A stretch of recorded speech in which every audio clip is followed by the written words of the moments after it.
सभी भक्तों को मेरा नमन। गोस्वामी तुलसीदास जी द्वारा रचित चौपाइयों का अर्थ इस प्रकार है। गोस्वामी कहते हैं कि वो दूत लोग जो आए थे अयोध्या, वो राजा दशरथ से कह रहे थे कि हे महाराज, आपके बालकों को पूछने की कोई जरूरत नहीं किसी को। आप ये क्या कह रहे हैं? अरे ये तो जगत में प्रकाश स्वरूप है। इनका अगर देखिए आप तो ये इनके यश से चंद्रमा शीतल हो जाता है और इनके प्रभाव से सूर्य भी प्रकाशहीन हो जाता है, मंद हो जाता है।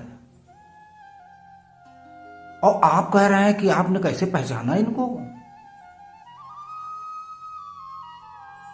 अरे बताइए, कभी सूर्य को हाथ में रख के दीपक को देखा जा सकता है? ऐसा संभव है? आप ये क्या कह रहे हैं? सीता जी के स्वयंवर में एक से एक रणधीर, बलवीर, अभिमानी, प्रतापी राजा आए थे, जो कि धनुष को उठा के तोड़ने की बात तो दूर की बात है, हिला तक भी नहीं पाए थे।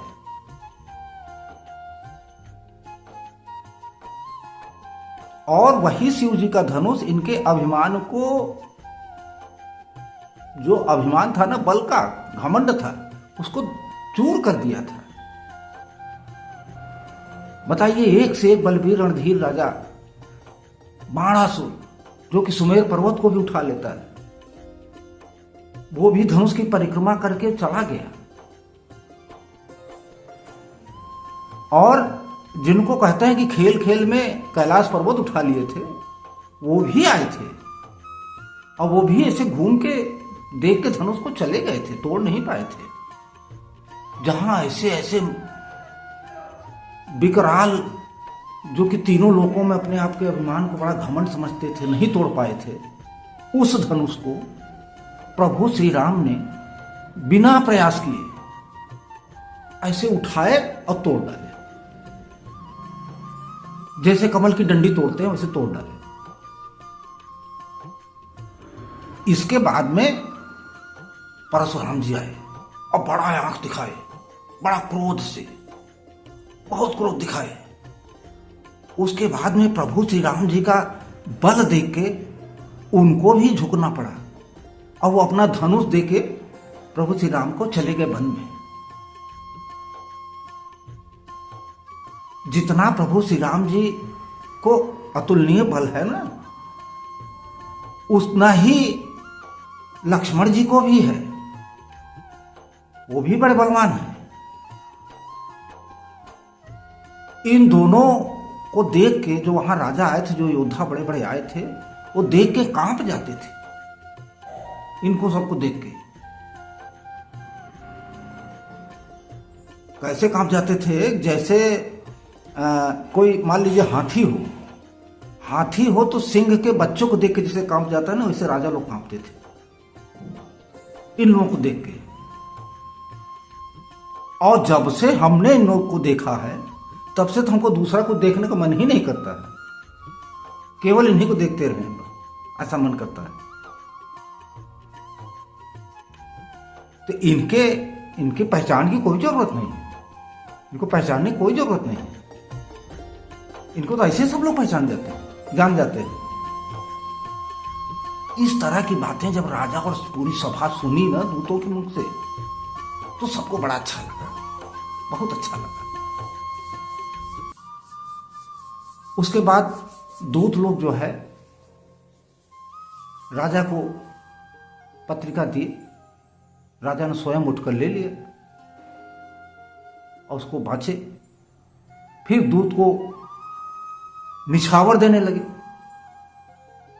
तो जैसे ही निछावर का नाम लिया, वैसे दूत 3 कदम 4 कदम पीछे हट गए और कहते ना ना ना ना ना ना ना ना, ये तो बिल्कुल धर्म विरुद्ध है, ऐसा तो हम लोग कभी नहीं करेंगे, ऐसा हम लोग कभी नहीं करेंगे, ये धर्म के विरुद्ध है।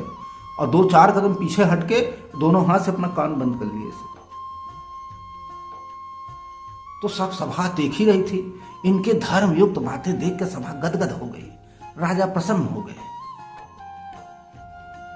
कि देखिए अब दूत लोग क्यों नहीं ले रहे थे निछावर, क्या कारण था? कारण ये था कि वो लड़की की तरफ से आए थे। वो दूत को निछावर लेने का बिल्कुल मना ही अपने आप कर दिए कि हम नहीं लेंगे। उसके बाद राजा जी उठ के जो है दशरथ जी गुरु जी के पास गए। गुरु जी के पास गए वहाँ तो प्रणाम किया और उनको वही पत्रिका दी और आदर पूर्वक दूतों को बुला के सारी कथा उनको सुना दी। तो गुरु जी को भी बड़ा अच्छा लगा, बड़ा सुख मिला उनको भी। तो कहने लगे कि जहाँ इस तरह के राजा हों, जहाँ इस तरह का धर्मयुक्त बातें हों, धर्मयुक्त काम हो, धर्मात्मा राजा हो, पुण्यात्मा राजा हो, वहां तो ये सब अपने आप खींची चली जाती हैं। जैसे मान लीजिए नदियां समुद्र की ओर भागती हैं, जबकि समुद्र कामना नहीं करता है कि नदियां आवे मेरे पास। वैसे ही धर्मात्मा राजा के यहाँ, पुण्यात्मा राजा के यहाँ सुख संपत्ति अपने आप चली जाती है। और जिस तरह गुरुजी कह रहे थे, जिस तरह तुम ब्राह्मण, गौ, देवता इन सब की सेवा करते हो, उसी तरह कौशल्या देवी भी हैं। बताइए, जिनके चारों पुत्र कितने विनम्र, कितने धर्मयुक्त, गुणों के समुद्र हों, ऐसे राजा के यहाँ किसी तरह की कैसी कमी हो सकती है? और फिर आप तो वैसे ही पुण्यात्मा राजा हो जिसके राम सरीखे पुत्र हों। हाँ हाँ हाँ, जिसके राम सरीखे पुत्र हों उसके यहाँ किस तरह की कमी हो सकती है? इस तरह की बातें जब गुरु जी कहे तो राजा को भी बड़ी अच्छी लगी। तो गुरु जी फिर बोले कि अब जल्दी करो, देर किसी तरह न करो और तुरंत जाके डंका बजवाओ और बारात की तैयारी करो। जल्दी करो फटाफट, इसमें देरी नहीं होनी चाहिए। तो गुरु जी प्रणाम करके अच्छा कह के वहाँ से चल दिए, दूतों का डेरा डलवा दिए और उसके बाद में अपने महल में आ गए।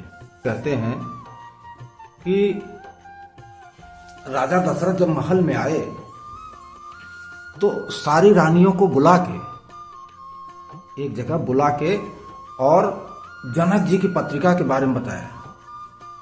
तो सारी रानियां हर्ष से भर गई, मगन हो गई और जो आए थे दूत लोग उनका जब वर्णन सुनाए तो और ज्यादा प्रसन्न हो गई।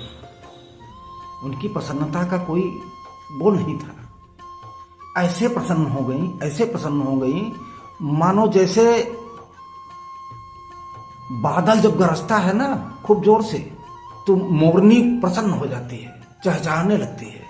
उसी तरह रानियां जो हैं सब खुश थी, प्रसन्न थी। ये सब सुन के और वो जो चिट्ठी थी, जो पाती थी, उसको बार बार अपने हृदय से लगा रही थी, बार बार हृदय से लगा रही थी और इतना खुश थी, इतना खुश थी कि जिसका कोई वर्णन नहीं किया जा सकता। राजा दशरथ भी प्रभु श्री राम और लक्ष्मण का गुणगान गा रहे थे, कीर्ति गा रहे थे और बार बार यही कह रहे थे कि ये सब मुनियों की कृपा से हुआ है।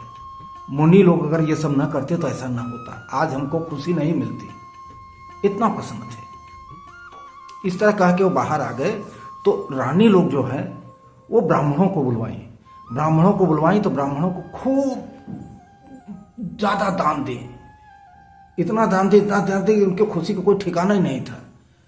ब्राह्मण लोग खुशी होकर आशीर्वाद दे रहे हैं प्रभु को और दशरथ जी को, सबको आशीर्वाद दे रहे हैं। आशीर्वाद देते हुए चले गए। उसके बाद भिक्षुकों को बुलाई, भिक्षुकों को भी करोड़ों दान दिए। वस्त्र है, गऊ है, धन है, खूब दान दिए। तो भिक्षु लोग भी खूब आशीर्वाद दिए।